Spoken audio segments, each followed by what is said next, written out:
Okay, we're recording. Anybody on the board want to add anything to the agenda tonight? Andy, this is April. Could we please add a non-public to the end of the meeting? I did not see that. Excuse me. Can we please add a public comment to the end of the meeting so that people have the opportunity to respond to anything they may hear this evening? Absolutely. Thank you.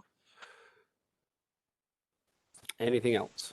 Yeah, should we be having a conversation concerning mask wearing during voting and also town meeting? There was a discussion during the Board of Selectmen's meeting concerning that. Okay, let's put that. I guess we'll just put it at the end of immediate business, so we'll add a 6E.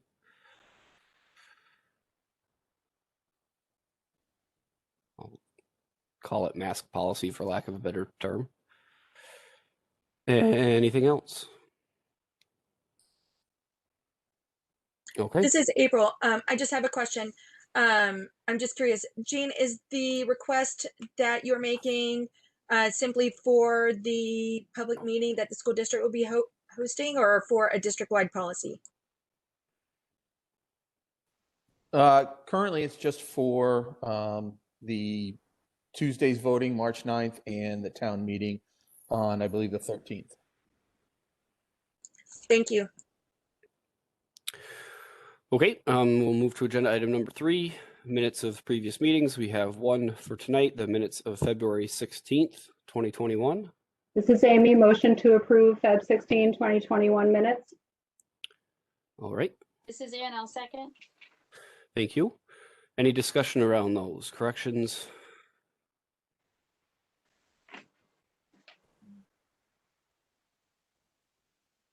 Okay, then on a roll call vote, motion to approve the February 16th, 2021 minutes as posted. Jean? Yes. April? Yes. Ann? Yes. And Amy? Yes. And I'm yes. Thank you. That's all for minutes for tonight. So we'll move on to number 4, which is our first public comment section. So just a quick spiel, if anybody's new here, go ahead and find the raise hand button if you're connected with your computer, and I will see you and I will recognize you in order. If you are called into the meeting, hold tight until we've gotten through the hands, and I will give instructions on how to unmute the phone lines after we've gotten through all the hands. There's a 3-minute time limit per person. Please try to be brief in case there are many people that want to contribute tonight, and we'll try to keep it close to 15 minutes. With that, we have one hand. Tim Girardi, go right ahead.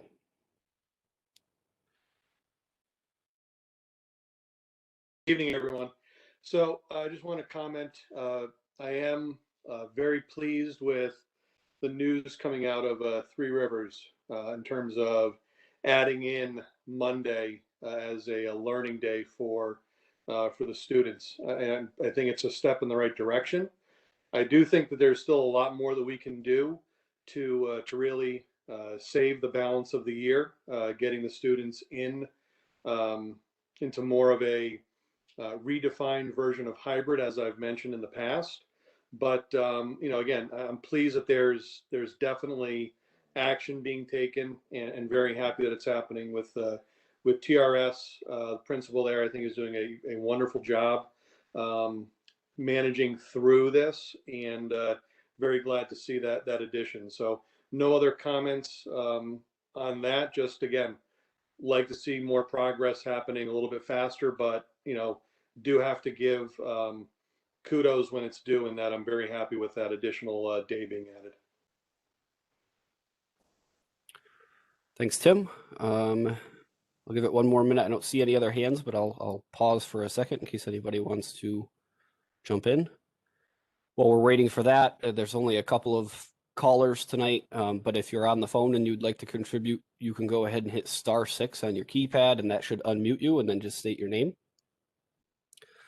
So I'll pause for 30 seconds or so, look for hands and for unmutes on the phone.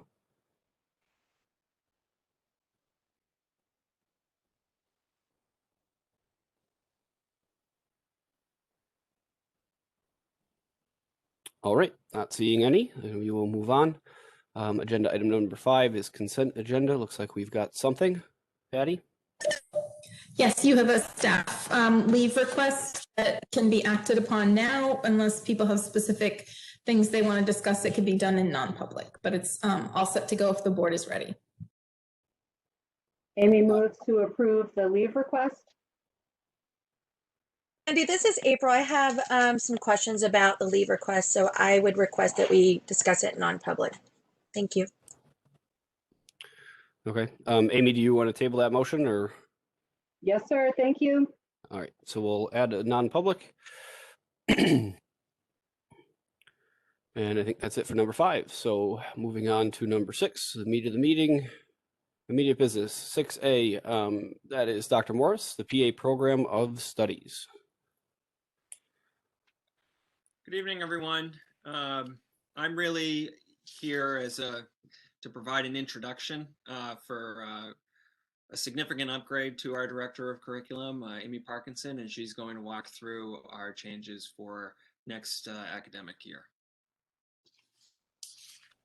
Great. Take it away. All right, thank you.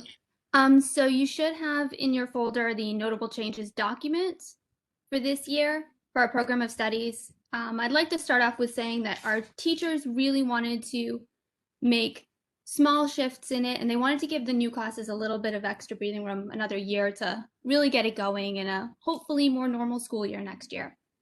So there's no overarching changes for the 2021-2022 program of studies. There are a few new classes that they have looked into and they'd like to add into and potentially run. The first is from our social studies department. It's called Studies in Power. All this is, it's a combination of what we currently do as a civics and economics class. We have one semester of civics separate from one semester of economics. We'd like to pilot a program, try running through for just a section of a year-long course for that. We've had some students with interest and faculty who've expressed interest in really stretching some of the themes throughout the year. Our second course for new classes is called Adulting 101. For those of you from like way back in the day, remember Doris Williams had that independent living class? It's kind of like an updated version of that, really those life skills that you're going to need growing up and being an adult. From our arts and tech, graphic design basics is going to potentially replace desktop publishing. More updated technology working with our systems. That. Our world language department, our newest member, has suggested an Exploring European Culture and Lifestyles. It's a semester-long elective for those students who just want to go a little bit more in depth on some of the areas, or who just want to dip their toe into the water of some of the topics that they cover in the culture part of the course. Most of the changes on the next section to existing classes are in small, little, tiny like blurbs. English, they're just changing Literacy Essentials 1 to Literacy Essentials and making it for 9th grade instead of 9th and 10th. Literacy Seminar, they just wanted to add and writing, and then they changed the name of Lit Essentials 1 to Lit Essentials. Statistics, we are not going to be running it as a Running Start program next year due to staffing certifications. Quantitative reasoning, we are planning on taking out for next year. This class historically has not run multiple years in a row, and we think we can better use our time and our resources for like our post-COVID world and catching kids up. Diversity of life, that is one of the potential mandatory science classes, and our science department has said we don't need to put the lab fee in anymore. We can take that out. Robotics design, we are not going to be running it through dual enrollment next year. The ICT class, Information and Computer Technologies, that class has historically been Microsoft Office based, and we have Chromebooks, and we would like to switch it over to a Google Suite focus. So they put that into their language. And then desktop publishing, eliminating completely. If you downloaded your document earlier and you saw a change to Advanced French, we're going to keep the name as French 4. So that's no longer in there. But that was it for today. If you guys have questions about anything. Any questions for Ms. Parkinson? Andy, this is April. I do have a question. In the past, the board has been presented information on Innovation Academy. Mhm. Is there any changes to the program of studies that mentions Innovation Academy, or possibly an update on that where that may be related to the program of studies? Thank you. Sure. There are no changes scheduled right now for Innovation Academy. We are doing micro adjustments within the course that would not require anything within the actual program of studies. But it's going well. They're having a good time. We've been meeting with our consultant on it, who we've been working pretty hand in hand through some like really great work. And we're looking forward to continuing it on in the future. Personally, on a side note, I feel a little bad that their year one was such an interesting year. But you walk up there and the kids are doing a great job, and it's really nice to see. Any other questions? I had one, Amy, just curious about the dual enrollment going away for, I think it was robotics. I think that means that they would not get college credit for that. Is that correct? Correct. The requirements for that are very specific for certification and coursework from the tech. We're going to be looking into future options, but next year we just do not have those certifications like those particular courses. Gotcha. Okay. Thank you. I was also, just to note, I think some of these are really cool. I think from a IT guy point of view, upgrading from desktop publishing to graphic design basics makes a ton of sense. Desktop publishing is kind of going the way of the dinosaur. And I wish that I could come back and take Adulting 101 because I missed that. But any other questions?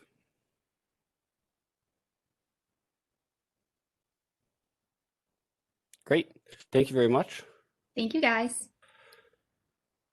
I think then we can move to 6B, which is the plans for a school district meeting. Andy, before we move on, could the board take action and approve the changes to the program of studies? Oh, I'm sorry. I didn't know you needed that.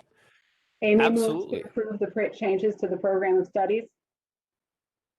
Second that. Gene? All right. Any discussion?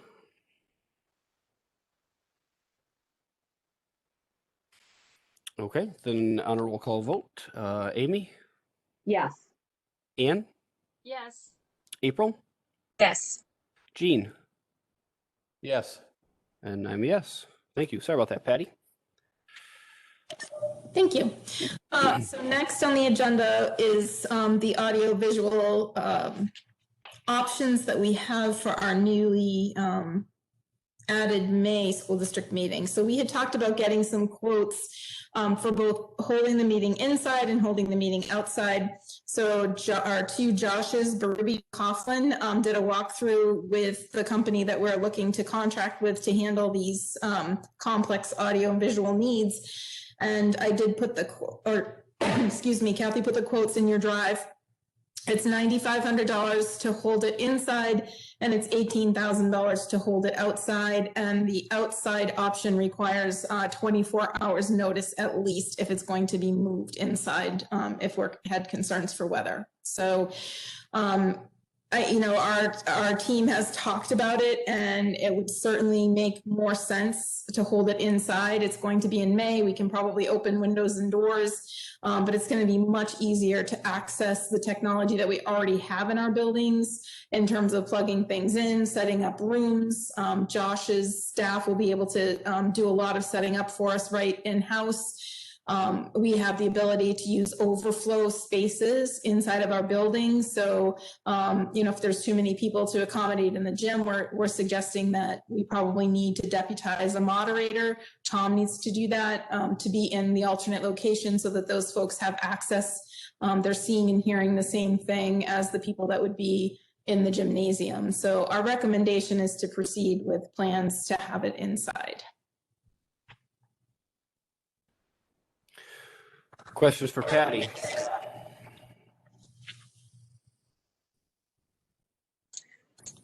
This is April. I have a question. The quotes, do they include any sort of closed captioning, like a live closed captioning, like a cart reporter, especially if people are not in the same room, so that if you can't lip read, you can, and you happen to be in another room, you can still read what the conversation is in real time for the public meeting.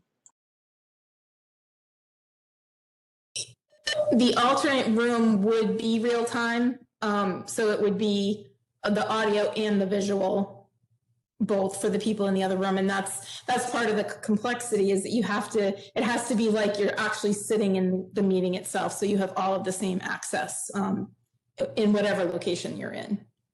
So does that include a fee for closed captioning the meeting if we're providing visuals? Josh, I know you were in the walkthrough. Do you know what platform they're planning to use for the alternate location by chance?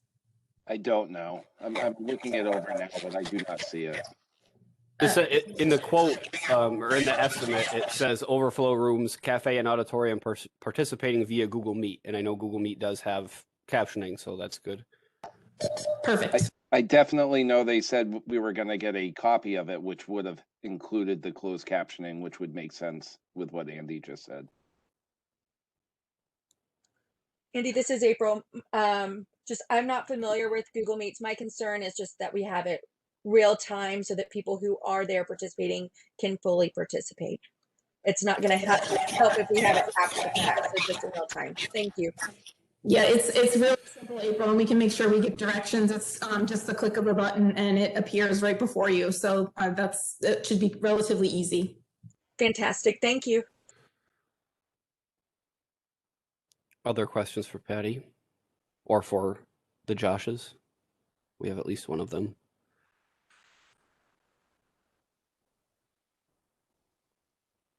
I have a question, probably for Mr. Coughlin.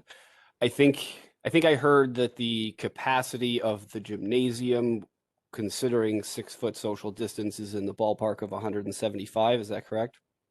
Rough numbers.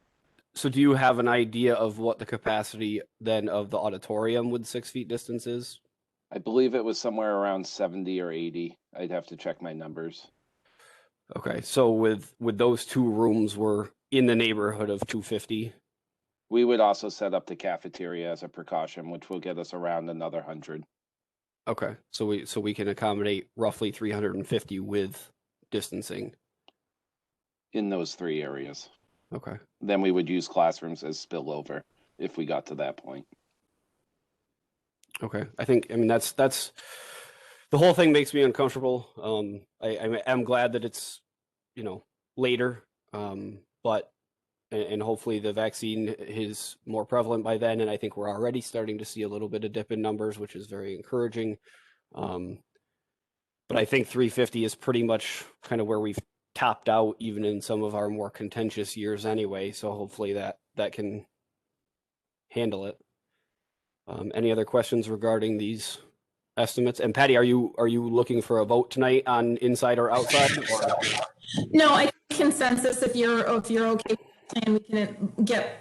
We definitely want to book this person and start making plans. And then also, if the board wishes, I can contact Tom Serafin to let him know that we're going to ask him to deputize some moderators for the other locations, and we can start bringing him into the planning.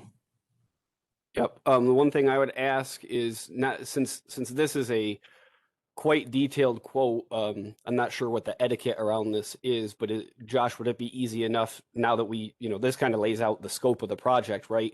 Would it be easy enough to send a summary of this to a couple other vendors, or has that already been done, or, are we looking at second opinions? So we haven't at this point. We met with this company. And I'm not sure where we were at with the second opinion. Okay. Andy, this is Ann. I have a question. Sure. I wanted to find out when we were saying 175 in the gym, is that counting the tables set up for the budget committee and also for the school board? So that's not counting them. That number is with all the bleachers out and with chairs from roughly covering half the floor, giving the head tables roughly half of the gym floor to do what they need to do. Okay, and also the the town has all those plexiglass stands that we were going to use between our budget committee members and our selectmen at our meeting.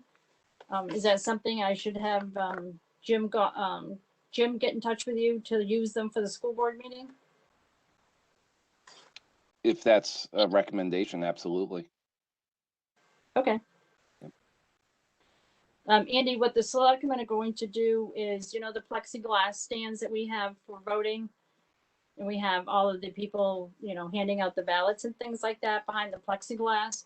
We're going to use that between the budget committee members and also the selectmen. So everybody can be more distance and, you know, feel more secure. That sounds good. I guess I'll leave the coordination of that to Josh and to the moderator, I suppose. But that all sounds good to me. Me too. Any other questions, comments, or discussion around the estimates received? Or around the meeting itself, I guess. Andy, this is Amy. I just wanted to say I'm always a big fan of at least getting 2 quotes for comparison purposes. So I'm also would encourage that to happen.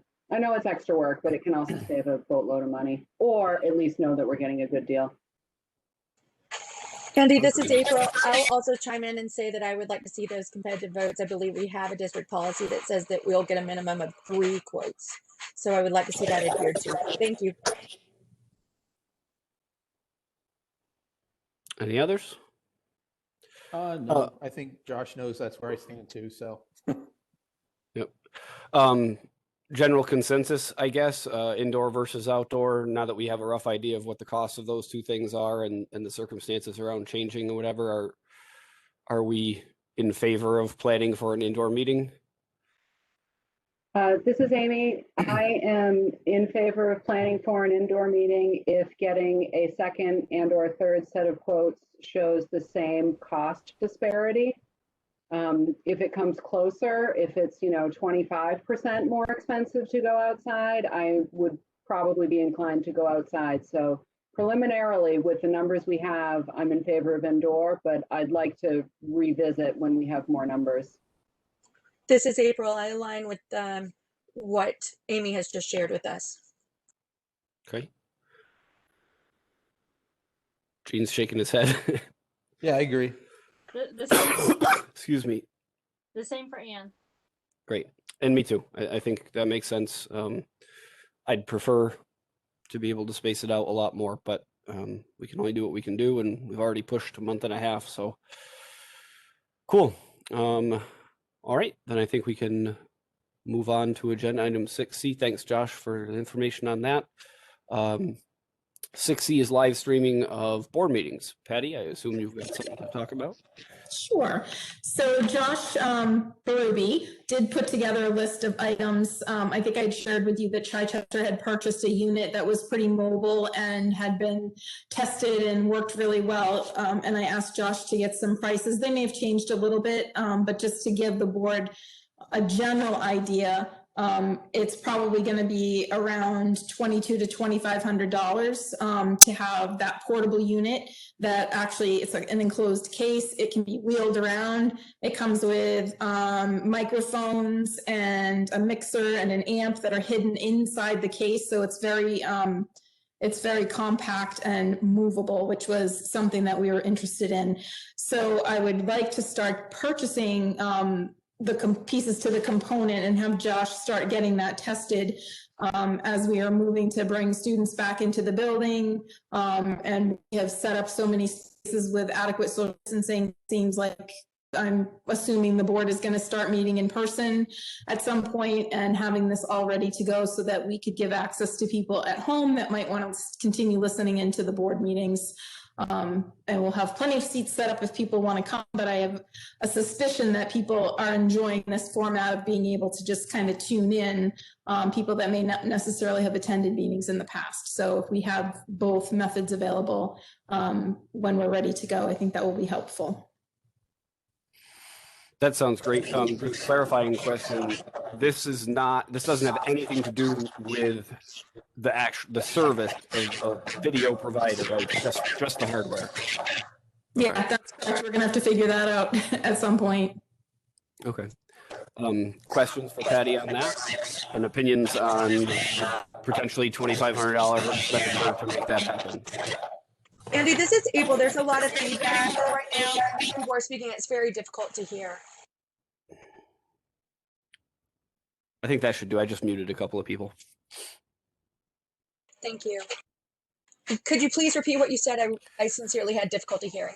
Sure. Just wondering for input on what Patty mentioned and thoughts on a potential $2,500 expenditure to make our camera system mobile. I know it's something that a lot of people have spoken about in the past, and in the name of transparency, it would allow us to, we used to rotate our meetings between the schools when we were in person. It would give us the potential to use it in the SAU office. Once in a while we have some sort of emergency meeting and meet upstairs. So I guess looking for general discussion, questions for Patty, and thoughts on spending the money to make it happen. This is I Ann. think- I would vote, do we need a motion to make this happen? No, I just wanted a general consensus from the board if you were ready for us to move forward, and let you know that we had some actual costs associated and a potential solution. So if the board is still in favor of pursuing this, we can start getting to work on it. Thank you. Andy, I think it's a great idea. And also just to find out if other, if the town has a meeting in the school, if we're able to use that also. I think it's a great idea, pretty short money for something that will give as many people as possible access to our meetings in the future. This is Amy. I totally agree on all points. Still want to go forward. Me too. This is April. I think that if COVID has taught us anything, it's that we can do a lot of things mobily. And so I do support the motion or the proposal that we're discussing with the dollar amount. The only thing I really have a question about is if Epson is using this, which is, I believe what I heard, do we have the opportunity to view some of the recorded footage using that camera so we can just make sure of the quality of recordings that it will get for us? Thank you. They don't record their board meetings. They are using it, but I don't know that they've used it to do any recordings, but I can check with Superintendent Warburton, and if there is something, that's a great idea for us to be able to watch it, but I don't know that they've used it for that purpose.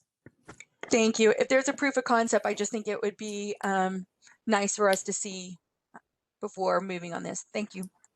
Yeah, I agree. And if they're not using it, Chichester or whoever it was, maybe just reach out to the company that's selling it. I got to assume they've got some sample video out there somewhere.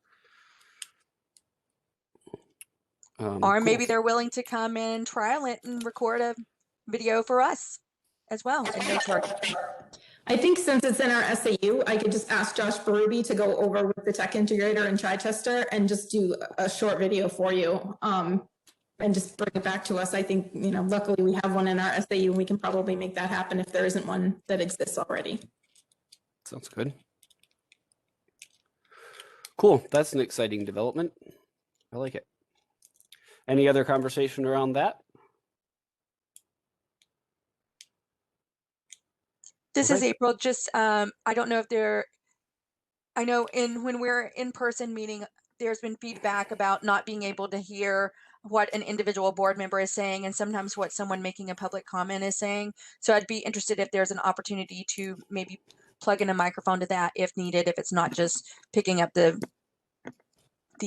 voices in the room. Thank you. Yeah, that's one of the great benefits to this system is there are multiple microphones, so that should solve that problem. Fantastic. Thank you. Great. So thanks for the update on that. And we will move on to 6D, which is a fiscal year 21 update. Do we have Amber, or are you taking care of that tonight, Patty?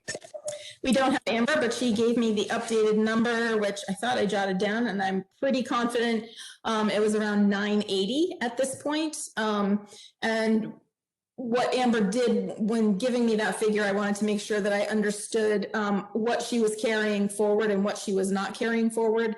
So we had the budget pretty frozen, and I've been approving things as we go along.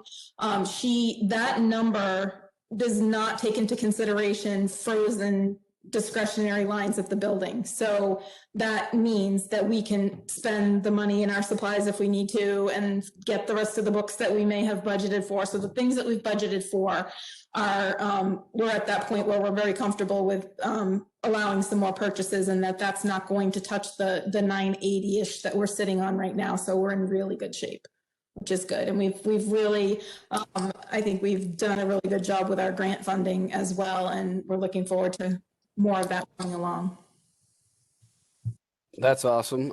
And just to recap and for the public, I think I never remember the exact number, but it's 82 or 85,000 of that is earmarked for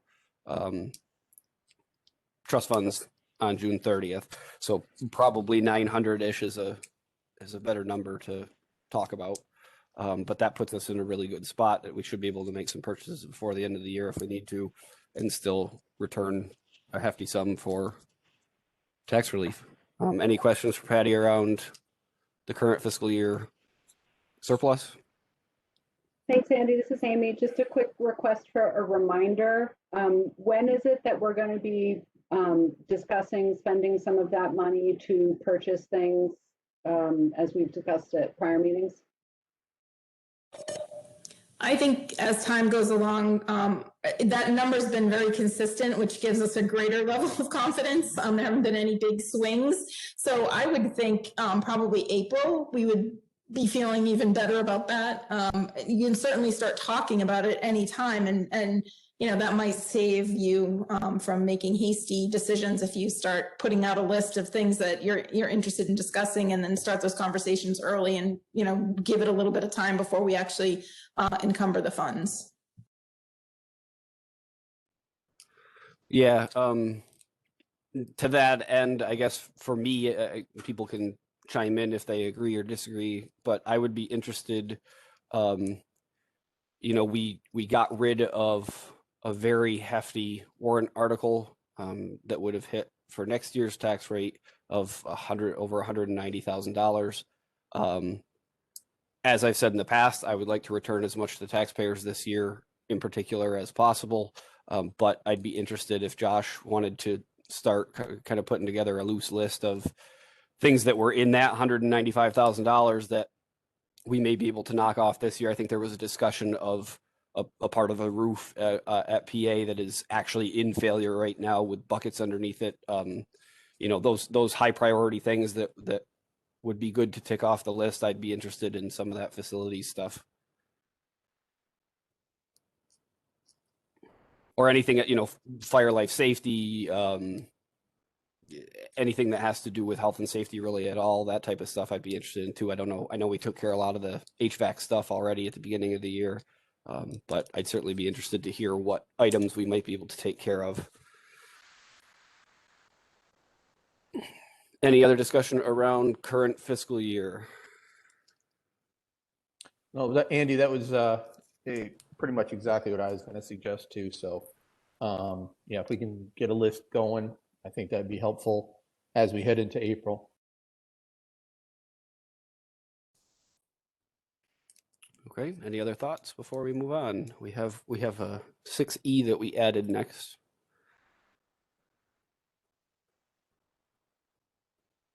Okay. So Jean asked to add 6E, a discussion around the upcoming meetings and voting in the school building, and specifically, I guess, mask policies around those. I guess, Jean, I'll let you ask a question or make a statement or whatever. I guess I'd be looking for clarification from Ann since I wasn't at the Board of Selectmen's meeting. Haven't had a chance to watch the video, but I know there was discussion concerning a mask-free zone and for the town meeting on the 13th, and also possibility of mask-free voting next Tuesday. So if we could get a little information on that and then have some discussion.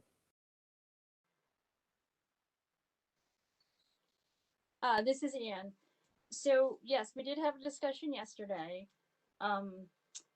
We've had quite a few emails from residents asking about the no mask zone. We have no idea where that came from. That is not going to happen.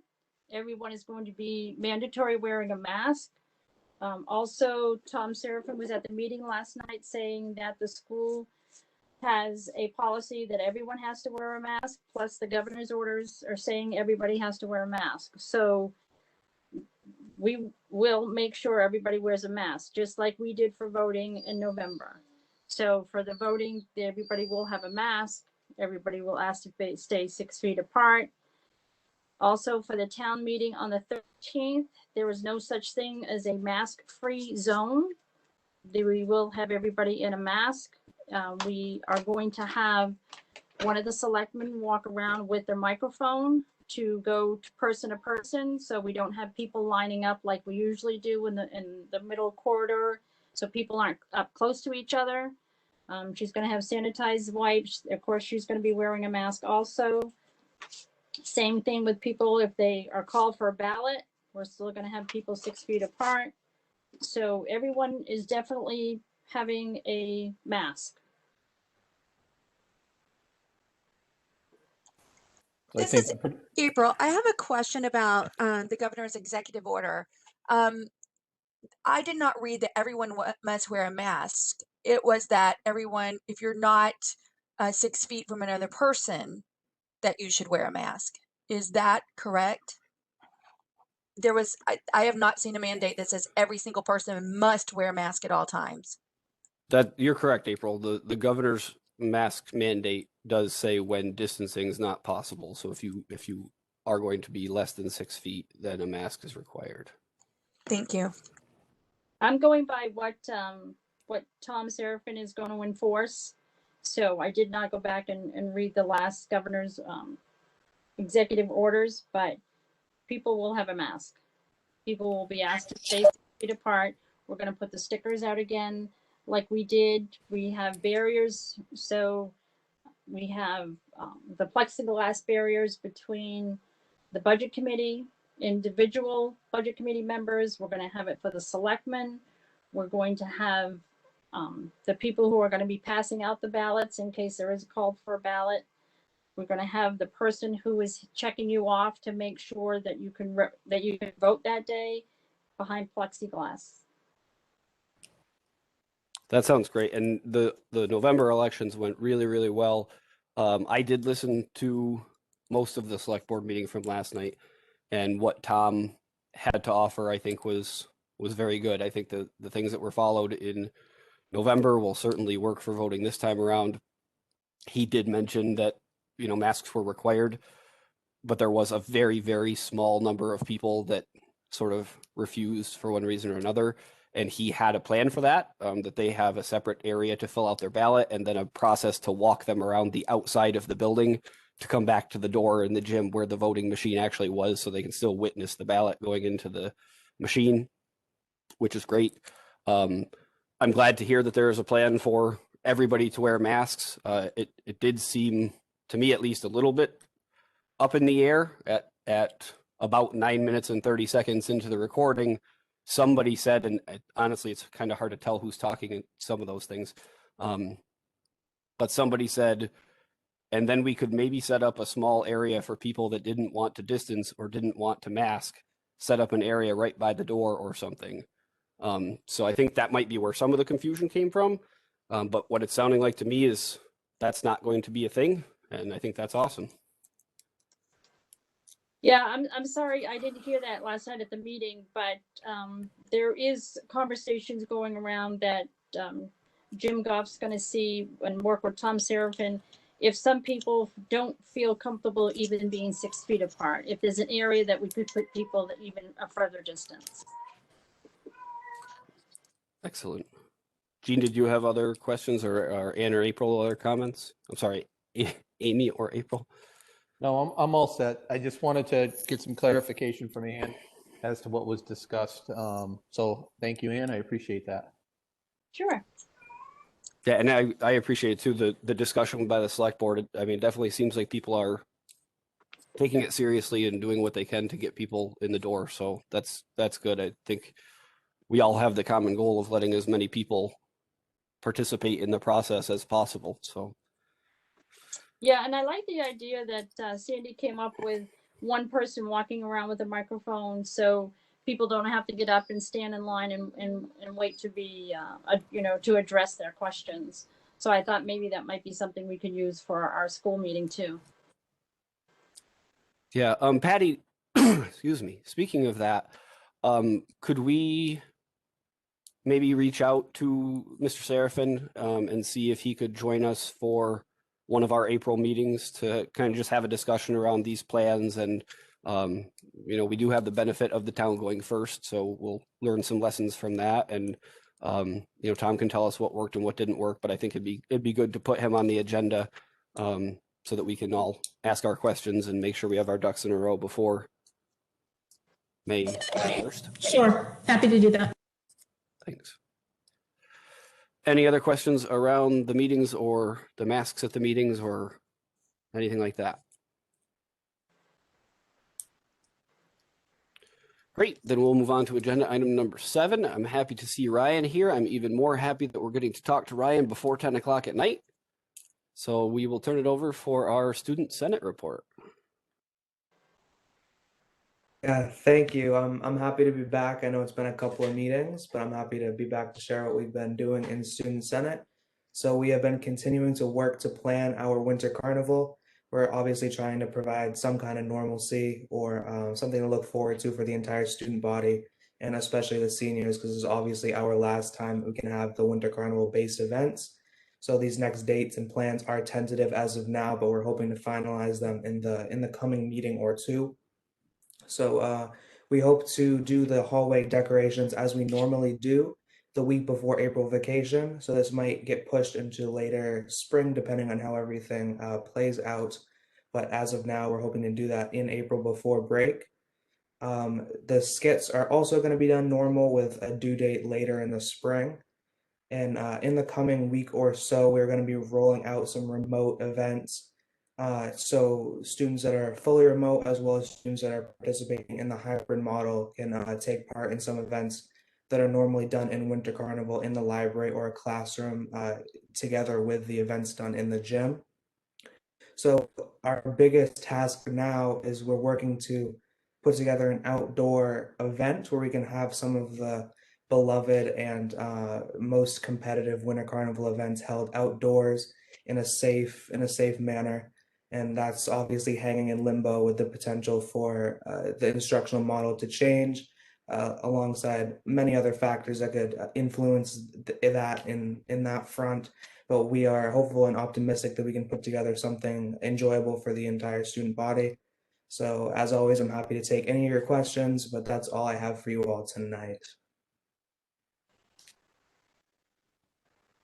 Thank you very much. Any questions for Ryan?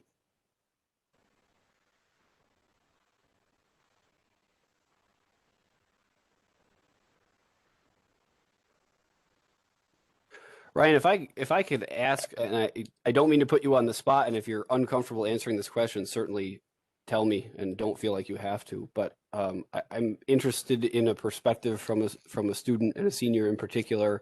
Obviously, this year is difficult for many.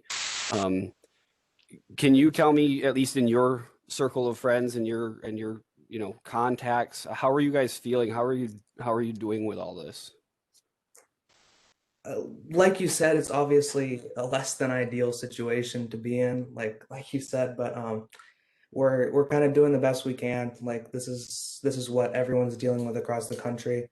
We'd obviously love to be together for the last part of the school year and really for the entire school year. I know that's how I feel. I would much rather be with all my friends and together, but packing a school classroom with 25 students into a very confined space, I understand is very difficult and really impossible to do with adhering to the distancing guidelines and the ones provided by the state. So I think that most of us, I hope I speak for the majority of the students when I say we're grateful for the teachers that are putting time aside to work out and make sure that everyone's doing okay.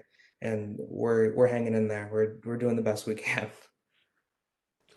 Good. Glad to hear it. I mean, the utmost respect for you guys. It's obviously senior year is an important time in everybody's life, and it's you know, I personally feel terrible that you guys have to spend it this way, but I do think there are lessons to learn from it. I think you guys you're going to be able to graduate and say you did something that no graduating class has ever done before. So I'm sure that's not much solace, but it's something, and I appreciate your honesty.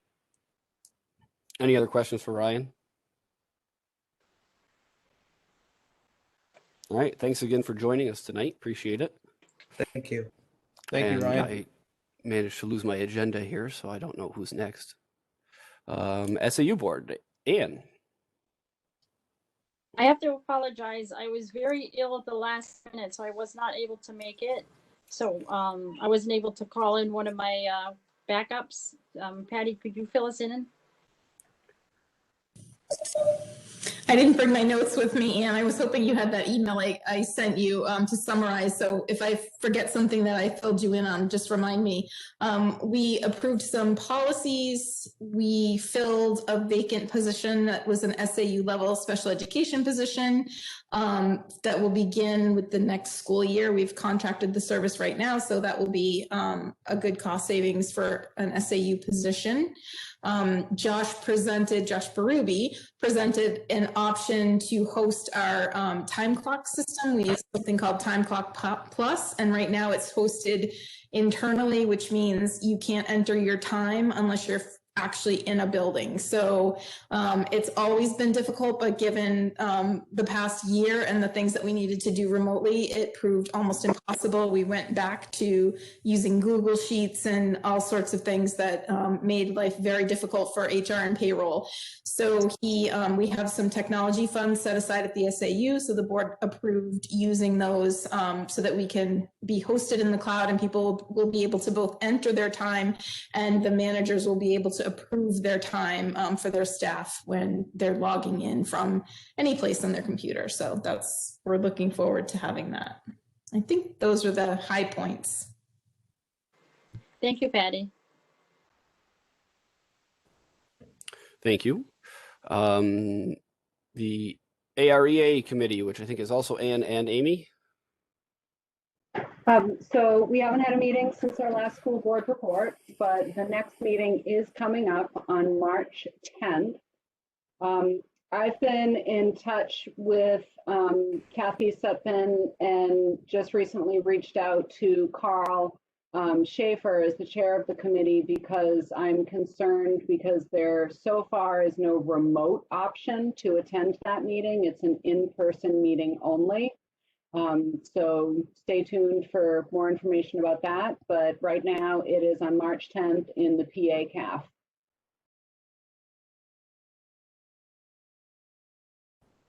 Thank you. Budget committee.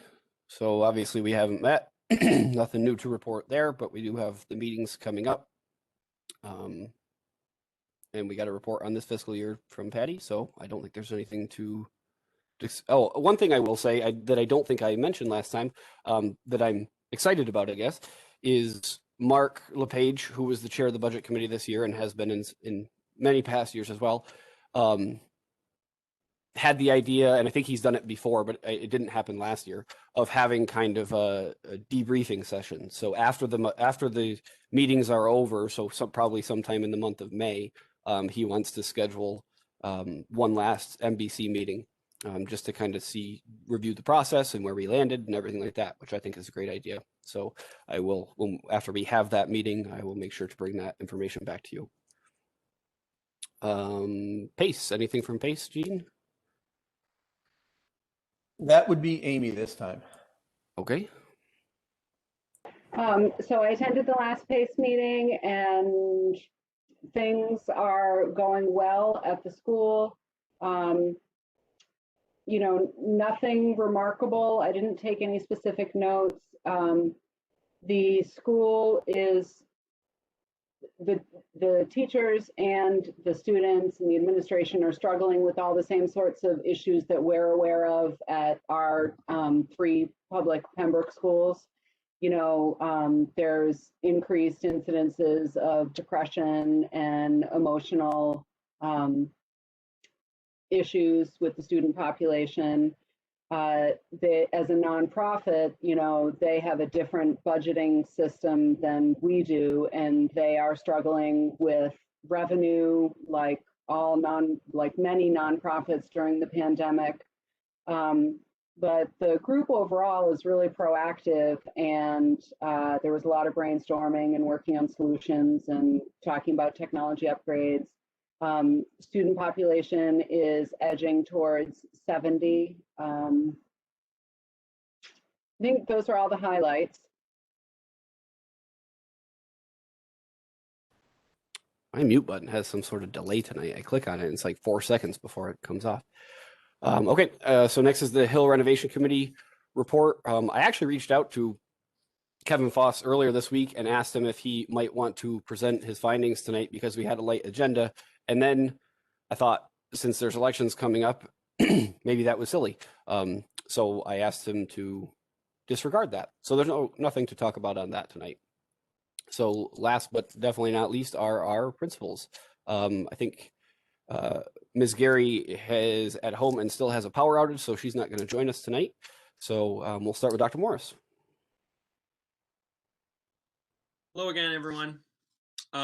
So we are beginning to wind down winter sports. Playoffs actually began tonight, and I am happy to report that our girls varsity team just won their game a few moments ago, so they're going to move on to the next round.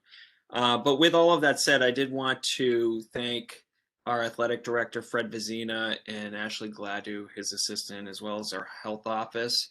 I think the winter season poses additional challenges that seasons that are typically outside don't, and they've really done an excellent job with that.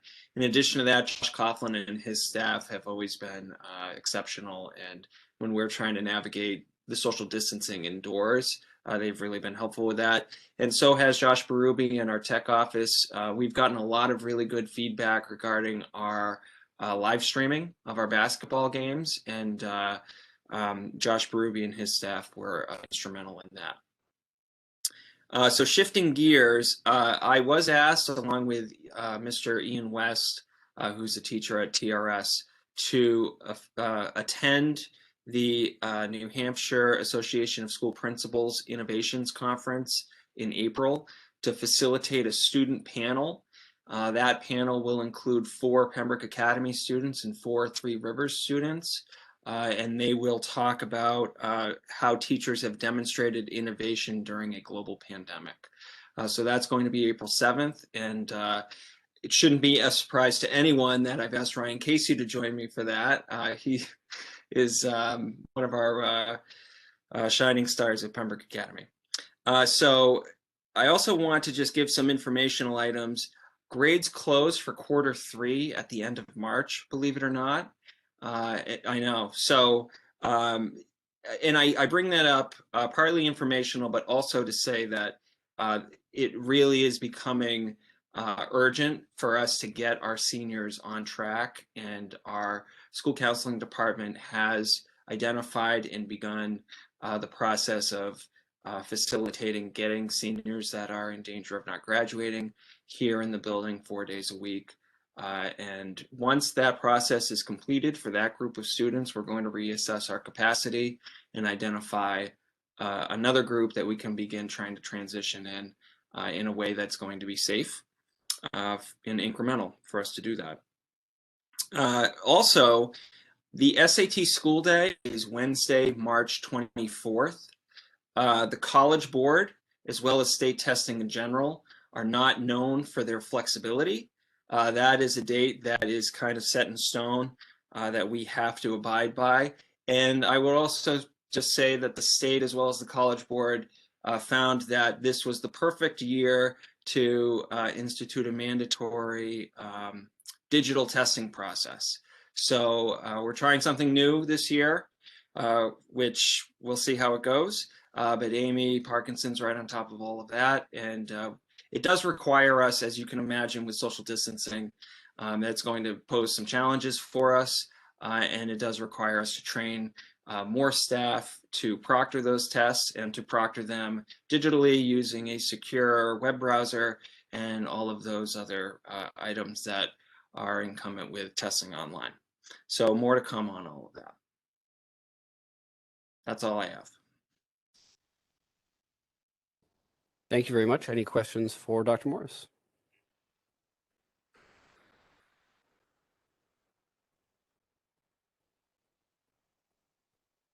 Oh man, I had one and I forgot it. I was hoping somebody else would say something, so give me a minute.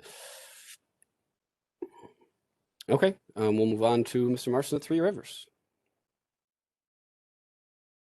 Good evening, everybody. I just got a couple things to report tonight. We typically have a February festival the Friday before February break. We did not do that. However, our phys ed department has, along with our unified arts teachers, are trying to do it differently, and it started today. They're doing it during the unified arts time. A lot of different activities going on. I don't have a list of all of them, but they are trying to do just some fun activities for kids to replicate as well as we can the February festival. That's going for the next for today and tomorrow.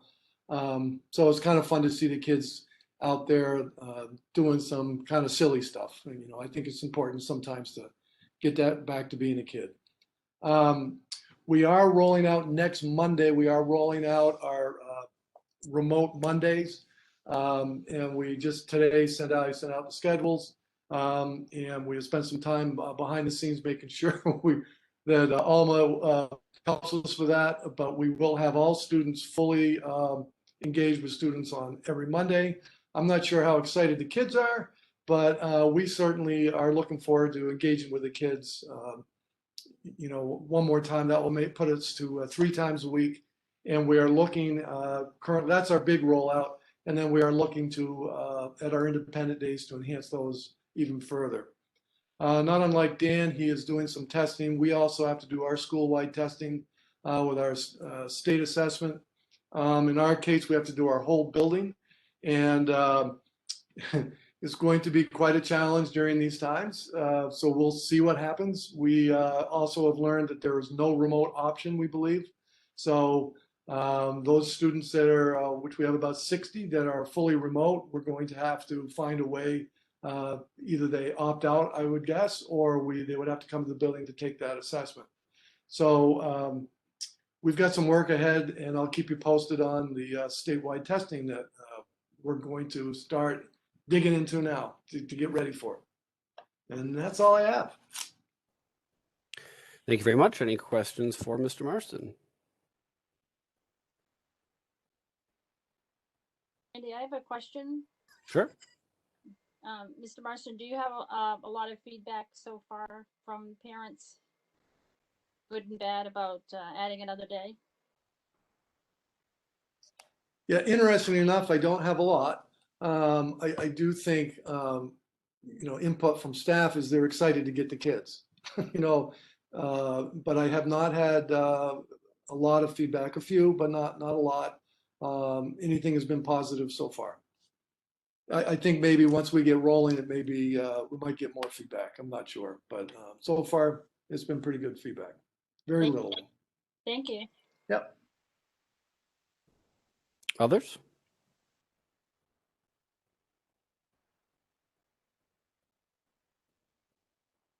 Okay. Thank you very much, everybody.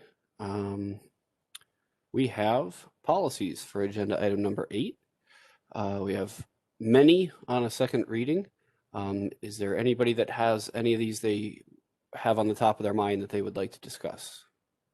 Andy, this is April. On the top of my mind, I would like a motion that we approve EBB, EBCA, EBCB, the policies as drafted by the New Hampshire School Board Association.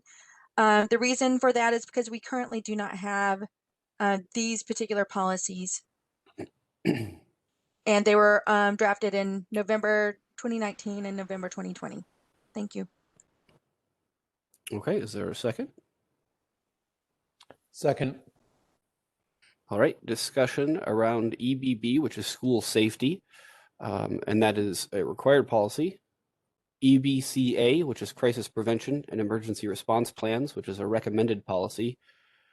And EBCB, which is fire and all hazards drills, which is also a recommended policy. Any discussion around any of those?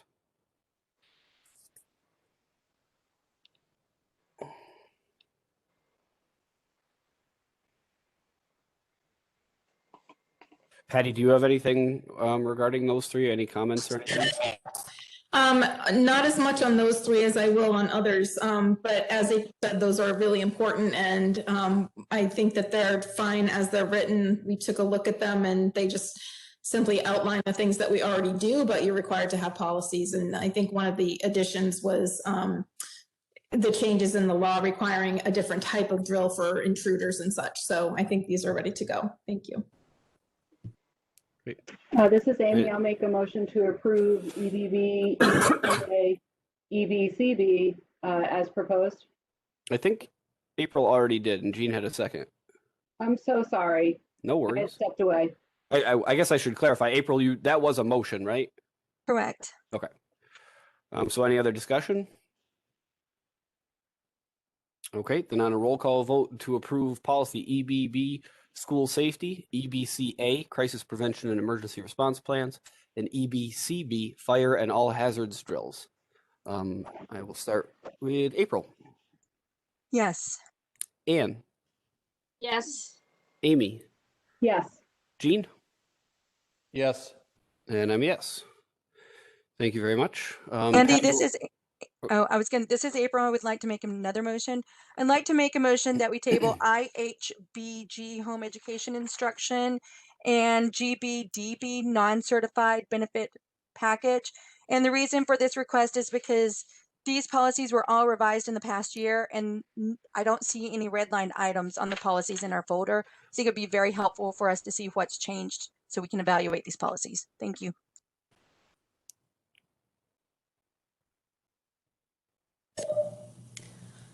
So is IHBG is the home education policy. So the board just approved that policy. And I think, April, you had asked for that to be put back on the agenda and brought forward the policy that you had shared from I forget the name of the organization. So I think that's what we put in, and I don't think there needs to be a red line unless you have any suggestions. Thank you. Are there any changes to GBDB? It does say no action at this meeting, but I feel like it would be helpful to have the items redlined since that was last revised in May 2019. Yeah, that was the one that we did want to wait and have no action until after the para contract is approved so that you could compare whichever benefits they get to the folks that aren't covered by the CBA. So that one I agree we should hold on. Great. So there's a motion to table IHBG and GBDB. Is there a second on that? And I'll second. Okay. Any other discussion?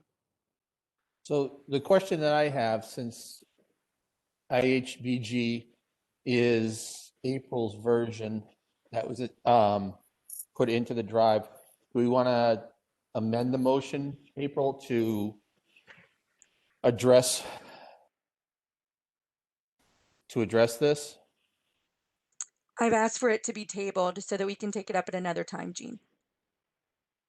Okay, that's all. I just wanted to make sure. Thank you. I appreciate that. I just had a point of order on GBDB. I don't think we need to table something on which our agenda, plans for us to be taking no action. The bottom line is I'm totally fine taking no action on this tonight. I just, sometimes I think we might have more motions than we need. Yeah, I think you're right. But at this point, it's probably more complicated to go back and fix it now. A table gets the same thing. So any other discussion around those two before we call the question? Just Andy, this is April. The reason I made that motion is because even though it says no action at this meeting, there could certainly be a motion that we take action. So that's why I included that in the table request. Thank you. Sure. Okay, then on a roll call vote to table IHBG and IHBG is home education instruction and GBDB non-certified benefit package. Excuse me, sorry. Amy. Yes. Jean. Yes. Anne. I missed it, Ann. I'm sorry. Yes. April? Yes. And I'm yes. Andy, Thank this is you. April. I'd like to make a motion that we approve the New Hampshire School Board Association's sample policies for JCA, JLC, JLCD, and JLCJ. Those sample policies were all written in 2020, and those policies range in date, the current policies from 2003 to 2016. Thank you.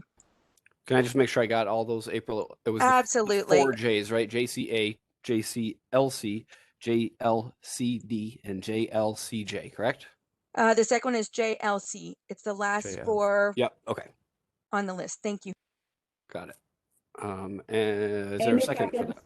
Thank you. Is there any discussion? Patty included. Anything, if there's anything we need to know about those?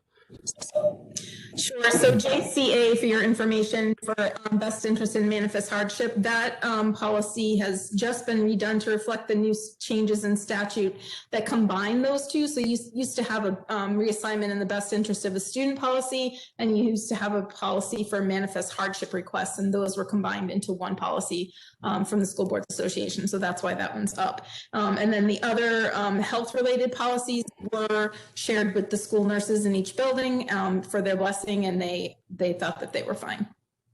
Great. Thank you for that information. Can I ask a follow-up question on Patty's comments? Absolutely. So does that mean, that we need to like rescind the old split up versions of best interest and hardship?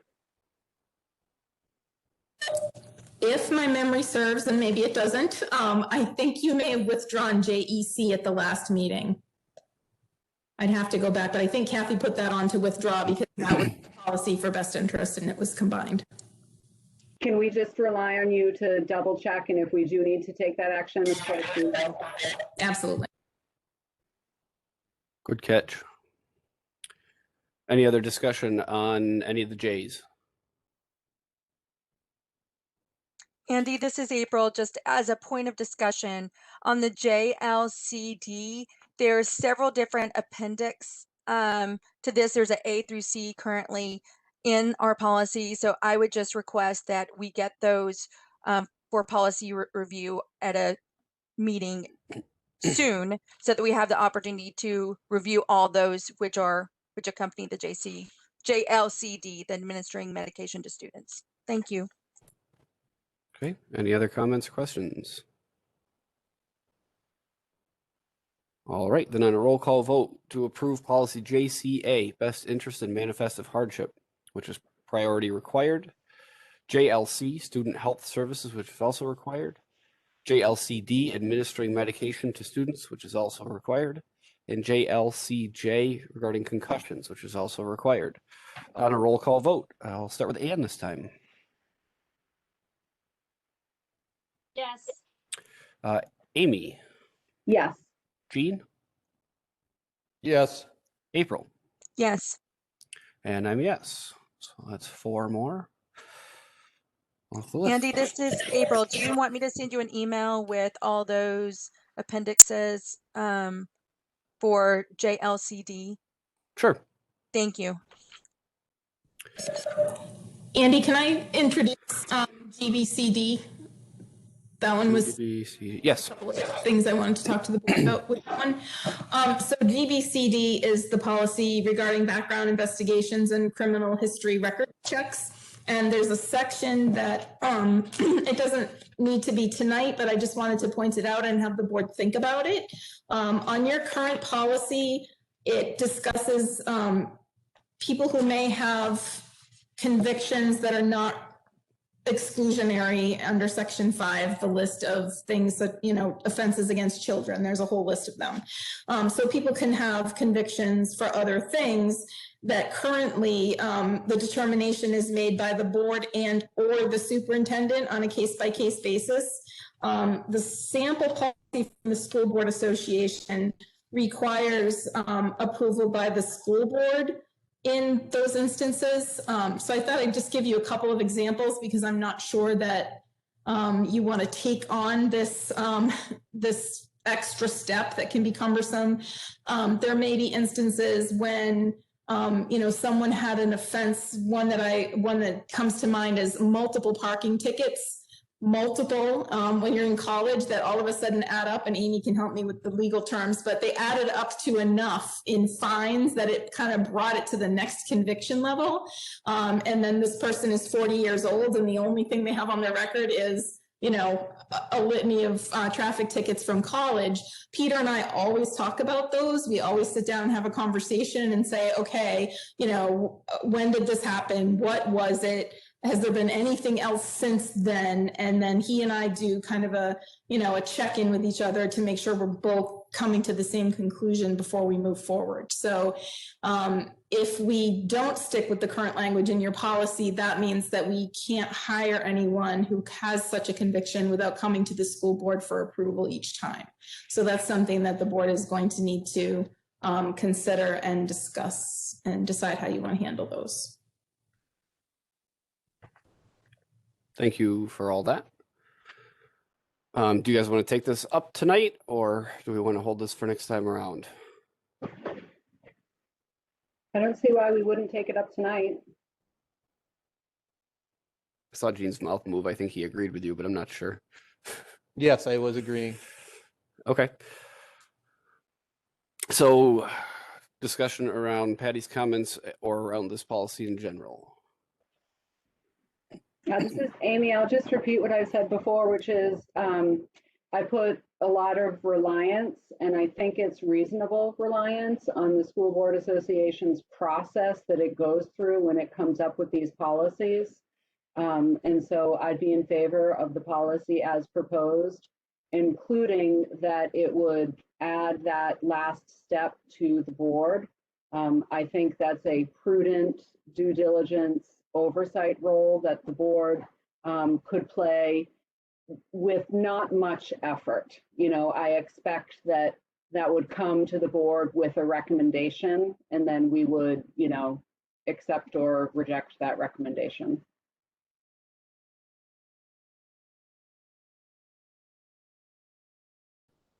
Other questions or comments?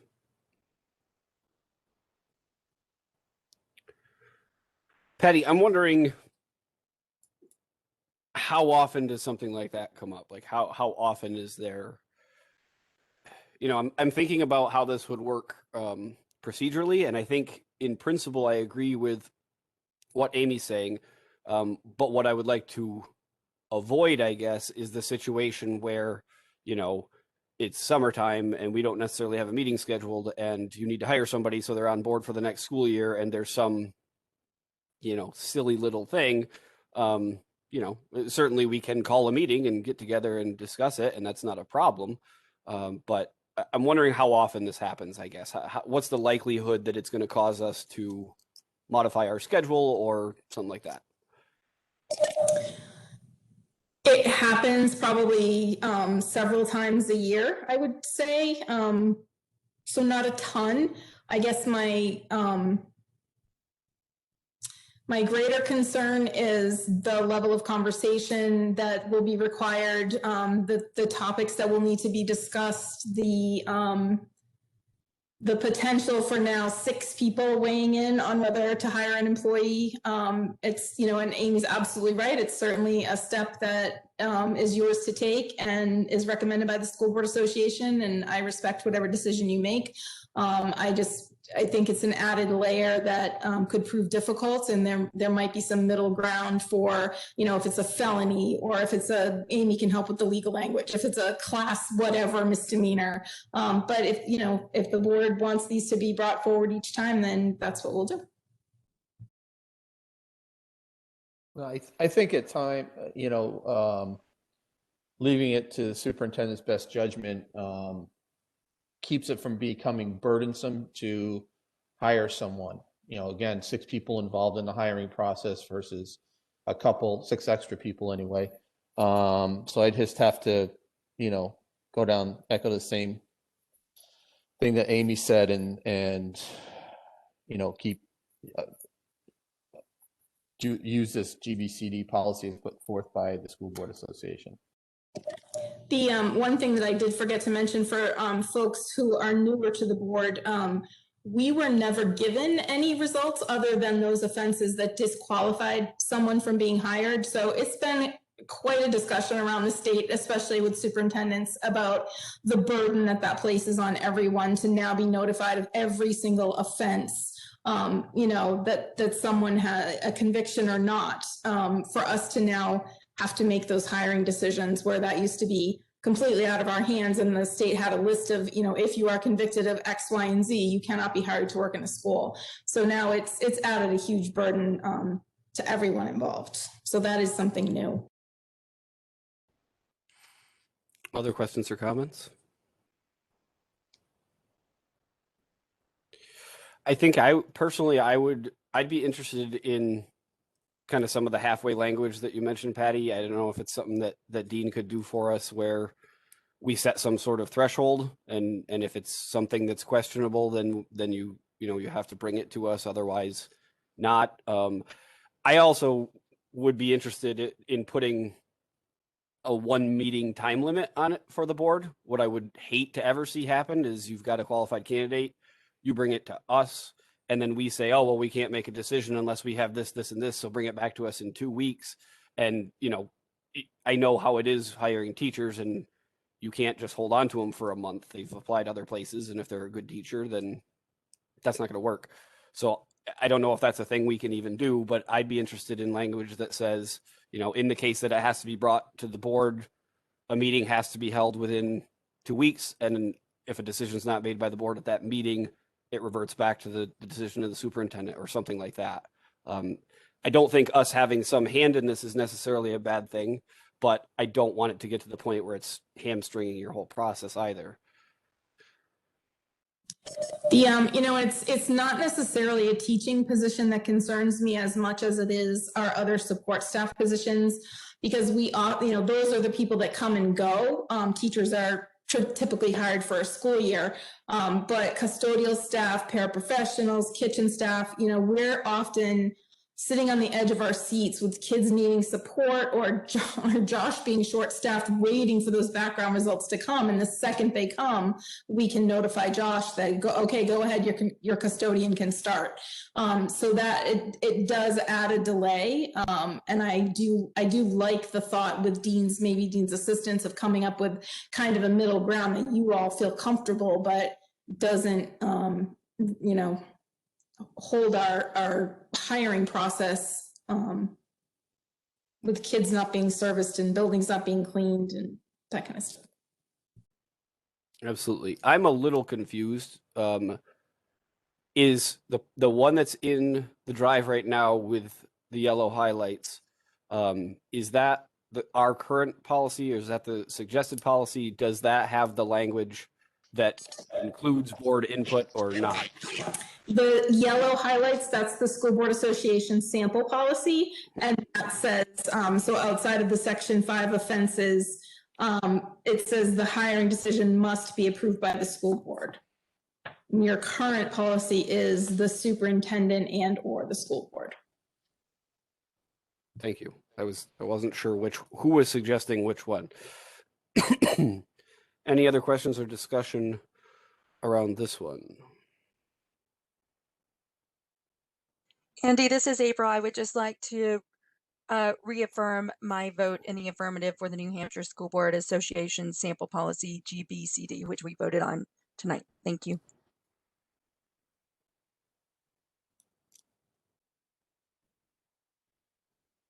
Okay, anything else?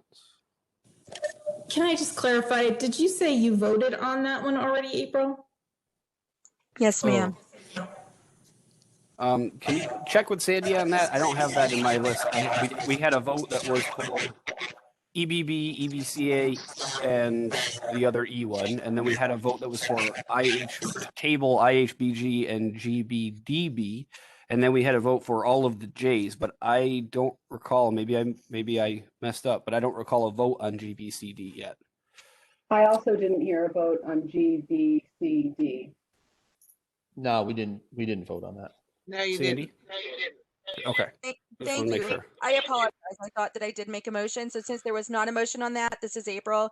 I'd like to make a motion that we accept New Hampshire School Board Association's sample policy for GBCD B, C, D background investigations as written. Thank you. All right. I'll second. It's Amy. All right. Any further discussion?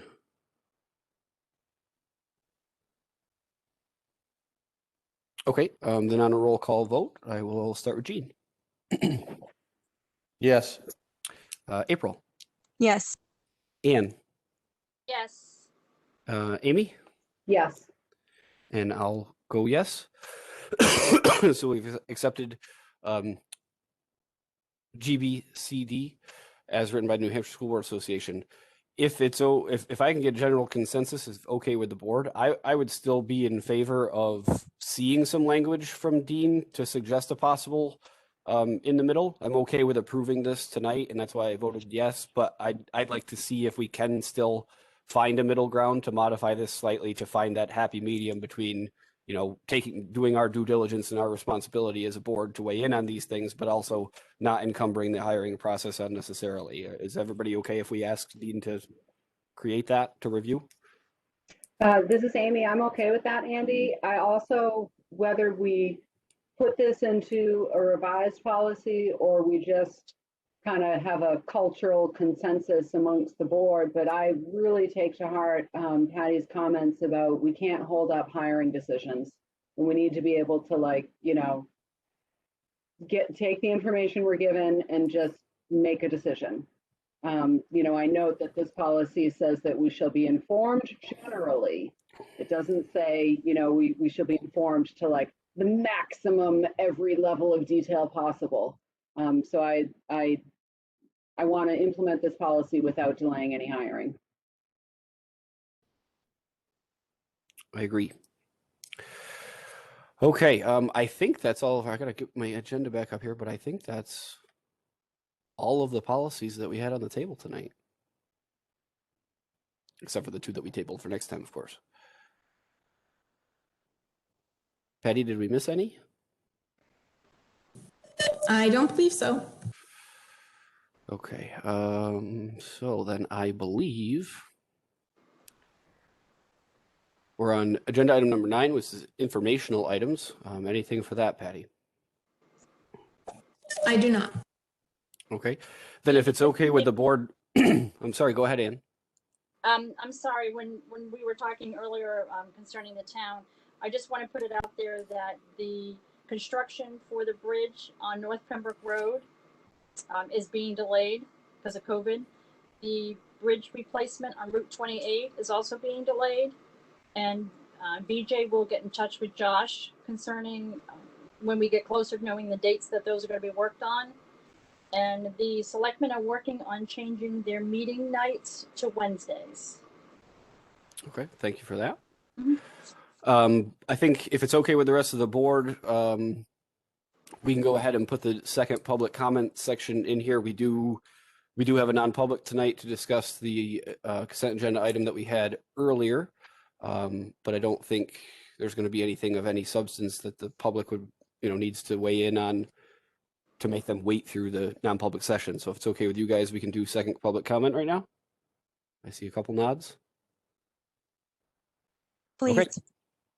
So we will open it up one more time. We'll cap it at 15 minutes. Same rules. Use the raise hand button, please. And I will check in with the phones after that. So 7:58. So we'll look for around 8:13 and see a hand from Tim Girardi. Go right ahead. Thanks, Andy. Just one comment. We were talking earlier about budgeting and the amounts being returned to taxpayers. You know, one thing I'd like to see is, you know, over the next, you know, year as we're working, seeing if we can tighten up the budgeting process so that we're not having taxpayer money being held up in the budget to be returned. I mean, obviously, returning dollars to the town is never a bad thing, but if there's a way we could do it in a tighter fashion than what's been done, you know, I think that'd be something I would call for us to work towards in the budgeting process. You know, I'm not sure what that'll look like, but I think it would be a good goal to maybe have a little more stabilization from the budgeting process. That's my only comment that I have to you all.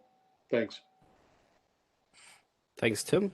I don't see any other hands. So again, for the couple people on the phone, if you want to contribute to public comment, go ahead and hit *6 and state your name. And if you're on the computer and you still want to say something, go ahead and raise your hand.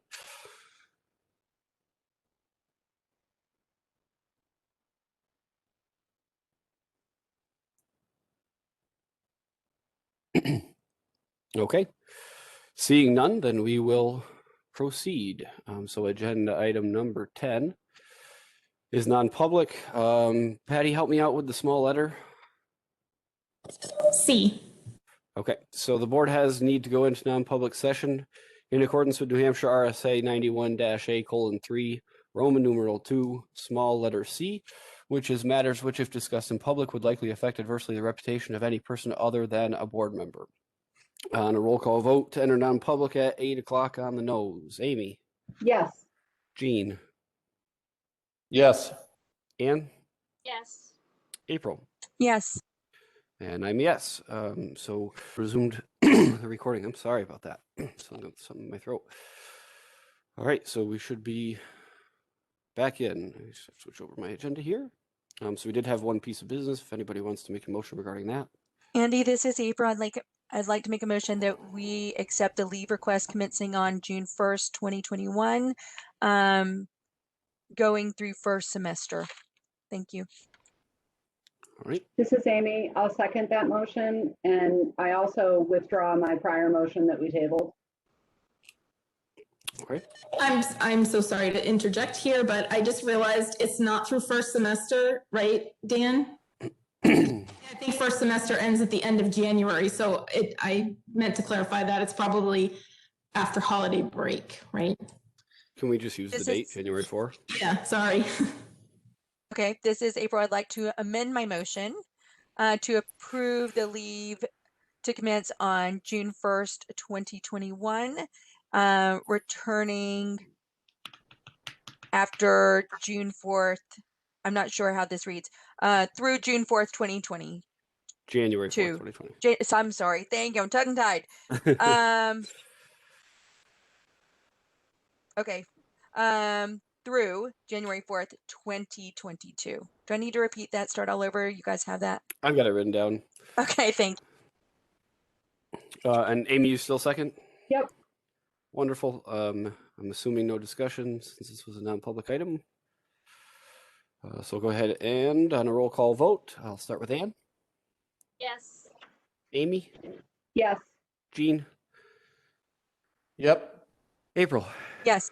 and I'm yes. Fantastic. Agenda item number 11, appointments, resignations, and retirements. Looks like we've got nothing there. If there's nothing else, then I will accept a motion to adjourn. Andy, prefer? Sorry, April. It's okay. Go ahead, Jean. This might be my last one, so I just want to thank everybody. It's been a lot of fun. If I don't see you at the next one, I've learned a lot, and I really appreciate everybody's commitment to the schools, the participation of the residents in the whole process. So I want to say thank you. Thank you, sir. Jean. April, did you have something before we adjourn? I was just going to ask if you will announce our next scheduled meeting. I know that Amy appreciates when we do that. Sure. Same bat time, same bat channel, March 16th at 6:30. Thank you, Andy. Thank This you. is April. I'll make a motion that we adjourn the meeting. I'll second that. All right. On a roll call vote at 8:10, April, Yes. Ann, Yes. Jean, Yes. Amy, Yes. and I'm yes. Thank you all very much. Thank you, Have a great Jean. night. Good night, all. Good night.